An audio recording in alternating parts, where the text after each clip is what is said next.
జై భీమ్రామ్ భారత్ పార్టీ స్థాపకులు, ప్రముఖ న్యాయవాది, మాజీ న్యాయాధిపతి అయినటువంటి జడా శ్రావణ్ కుమార్ గారికి ధన్యవాదాలు చెప్పాలనే ఉద్దేశంతో వారి దగ్గరికి నేను రావటం జరిగింది. ధన్యవాదాలు ఎందుకు చెప్పాలని అనుకున్నానంటే,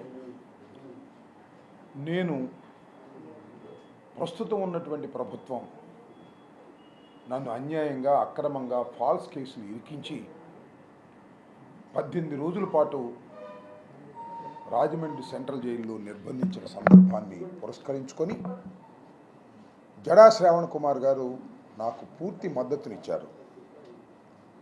నా ఇంటికి వచ్చి నా కుటుంబ సభ్యుల్ని పరామర్శించి వారికి ధైర్యాన్ని ఇవ్వటమే కాకుండా రాజమండ్రి సెంట్రల్ జైల్లో ఉన్న నా దగ్గరకు వచ్చి నన్ను ఆయన ఎంతో ధైర్యాన్ని, జైల్లో ఉన్నందుకు మీరు భయపడవలసిన అవసరం లేదనేటువంటి ధైర్యాన్ని ఇచ్చినటువంటి ఒక మంచి మనిషిగా ఆయనకి ధన్యవాదాలు చెప్పాలనే ఉద్దేశంతో నేను రావటం జరిగింది. సరే, ఇప్పుడు రావాల్సింది, కానీ రిలీజ్ అయిన తర్వాత అనేక పని ఒత్తిళ్ళు ఉండటం, చాలామంది నన్ను పరామర్శించడానికి రావటం వల్ల కాస్త ఆలస్యమైనప్పటికీ కూడా జడా శ్రావణ్ కుమార్ గారికి నా హృదయపూర్వకమైన ధన్యవాదాలు వారి దగ్గరికి పర్సనల్గా వచ్చి చెప్పాలి అనే ఉద్దేశంతో నేను రావటం జరిగింది.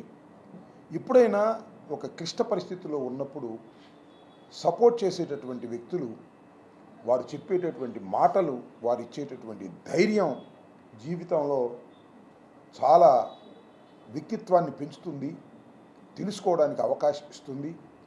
అలాంటి సందర్భంలో జడా శ్రావణ్ కుమార్ గారు మా పార్టీ నాయకులు కాదు, అయినప్పటికీ కూడా న్యూట్రల్గా ఉన్నటువంటి వ్యక్తి అయినప్పటికీ కూడా జరిగింది అన్యాయం, ఈ ప్రభుత్వం అన్యాయంగా, అక్రమంగా అంబటి రాంబాబు గారిని జైల్లో పెట్టింది అనేటువంటి ఉద్దేశంతో ప్రపంచానికి కూడా ఒక సందేశాన్ని ఇచ్చారు ఆయన. అందువల్ల వారిని ప్రత్యేకంగా వారికి ధన్యవాదాలు చెప్పాలని నేను ఈరోజు రావటం జరిగిందని మీ అందరికీ కూడా తెలియపరుస్తూ ఉన్నాను. అంతేకాదు, జడా శ్రావణ్ కుమార్ గారు హైకోర్టులో, అదేవిధంగా మీడియాలో ఏదైనా అన్యాయం జరిగినా, అక్రమం జరిగినా, ప్రభుత్వం తప్పు చేసినా దాని మీద తన కంఠాన్ని వినిపించేటటువంటి కార్యక్రమం చేస్తున్నారు. దానికి వారిని నేను అభినందిస్తూ ఉన్నాను. ఇవాళ మనం చూసినట్లయితే రాష్ట్రంలో, సరే, మేము తెలుగుదేశానికి, కూటమికి వ్యతిరేకం, మేము అనేకమైన విషయాలు కూటమిని వ్యతిరేకిస్తాం, లేదా కూటమి మీద విమర్శలు చేస్తాం. కానీ జడా శ్రావణ్ కుమార్ గారు కూటమికి సంబంధించిన వ్యక్తి కాదు, మా సింపథైజరు కాదు. కానీ ఇష్యూ బేస్డ్గా ఆయన మాట్లాడుతున్నటువంటి మాటలు సమాజం మీద ప్రభావితం చూపుతుంది. ఇవాళ ఉదాహరణకి పోలీసులు ఈ రాష్ట్రంలో ఎంత దుర్మార్గంగా వ్యవహరిస్తున్నారో నేను ప్రత్యేకంగా చెప్పవలసిన అవసరం లేదు.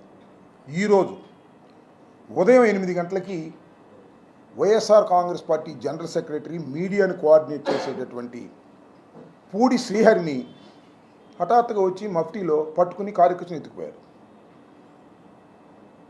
ఎవరు ఎత్తుకెళ్ళారు, ఏమిటి గందరగోళం. ఎంక్వైరీ చేస్తే పోలీసులే తీసుకువెళ్ళారని. దేనికి తీసుకువెళ్ళారంటే ఒక కేసు. ఏం కేసు అది? Social media case.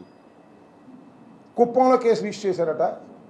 చిత్తూరు సంబంధించినటువంటి సిఐ వచ్చి బలవంతంగా కారు ఎక్కించుకుని ఎత్తుకుపోయేటటువంటి పరిస్థితి. అంటే పోలీసులు ఏం చేస్తున్నారు? ఒక నోటీస్ ఇచ్చేటటువంటి కేసుల్లో కూడా ఒక రౌడీల్లాగా, సంఘ విద్రోహ శక్తుల్లాగా సమాజంలో పేరు ప్రఖ్యాతులు గడించినటువంటి వ్యక్తుల్ని ఎత్తుకుపోవడం అనేది సమంజసమేనా?